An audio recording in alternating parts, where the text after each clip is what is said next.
Hello everyone, and welcome back to the Calvin Tobin Show. I am your host, Calvin Tobin. Today we have a lot to talk about, so let's get right into it. All right, these NBA playoffs are getting crazier and crazier by the game. And in the first round so far, we could potentially witness two sweeps, with Philadelphia sweeping Toronto or Golden State sweeping Denver. Now, for the Warriors, their head coach, Steve Kerr, just notched his 80th playoff win in his head coaching history and is tied for 10th all time between George Karl and Lenny Wilkens. And we all know he's going to pass both of them within a matter of a game or two, potentially, if Denver can get a game on the Warriors. But the way that Jordan Poole is playing right now, being a new Splash Brother, I don't think that Denver's going to get a game on them because Jamal Murray's not there and Michael Porter Jr. is not there to help out Nikola Jokic and Austin Rivers and everybody else. Now, if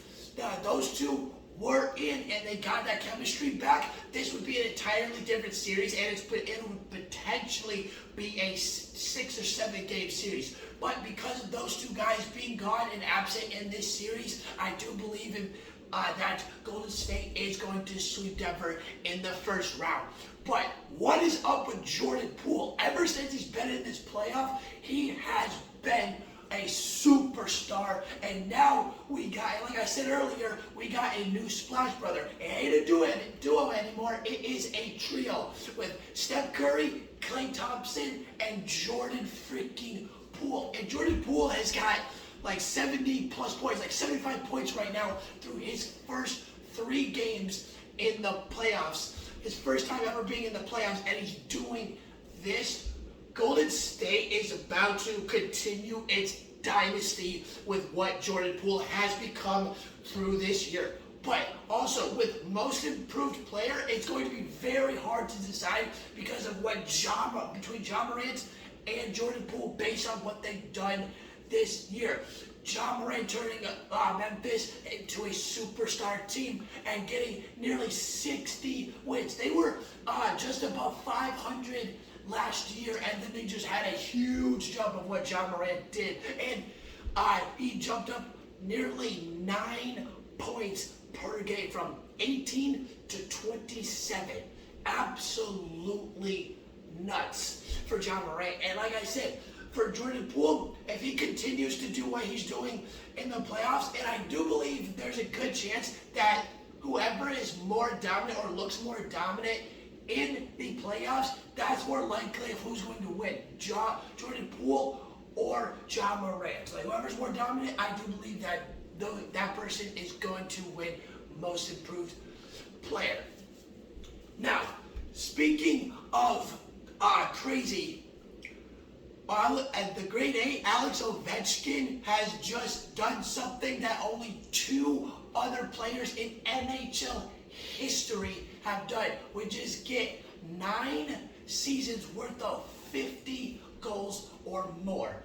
Alex Ovechkin is easily the greatest goal scorer of all time in NHL history. The guy is only 36, and he just signed a 5-year contract that's going to get him all the way to 41, potentially 42 years old, depending on if he decides to play through the entire contract. But 36 years old, nearly 780 plus goals, and this guy could play till he's 45.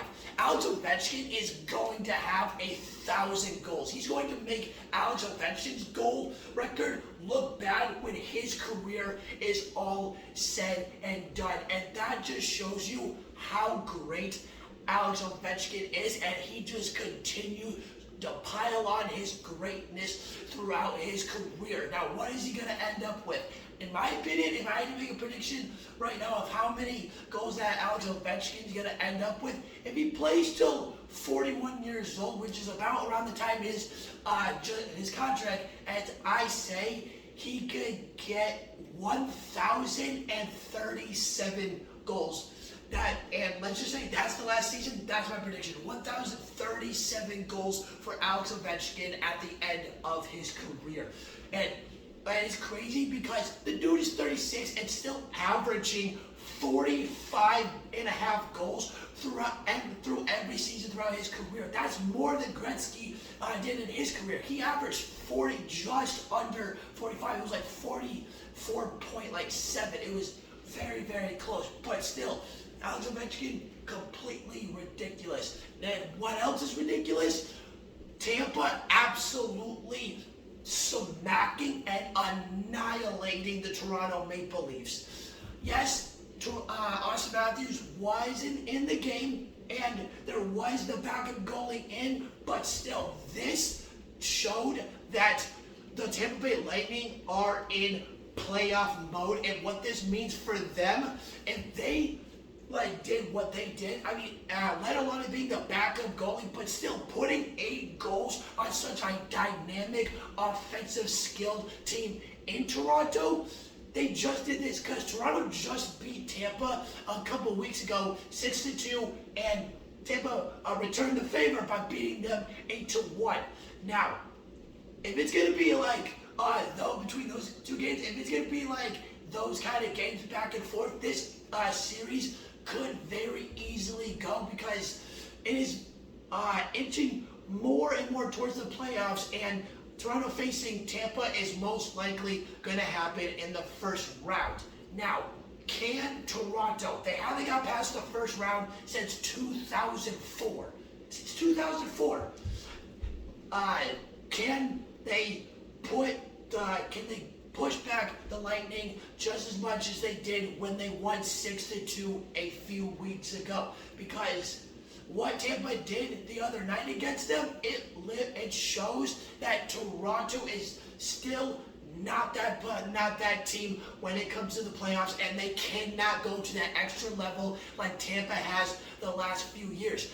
And if Tampa does win the Stanley Cup and get a three-peat this year, they can be looked at as one of the greatest hockey dynasties in NHL history, because they have gone to the Eastern Conference Finals 6 of the last 7 years, and they have gone to the Cup 3 times. Can they go for a 4th time and get that three-peat? Because the last time they went to the Cup, they got beat by Chicago in 6 games. And then now, with what Tampa has done, and if they can keep this extra level going, they have a chance at this three-peat shot. But can they keep the players after this season? That's the biggest issue, because this team is such a great dynasty. Can and will these players have more passion towards playing the game, or is it going to be a more passionate for more money because of what they think they deserve? Is it going to be based on playing the game so they can continue to win, or is money going to matter more in their own mind? We will see once this season is all said and done. Now, speaking of done, legendary basketball coaches have been retiring left and right for the last couple of years.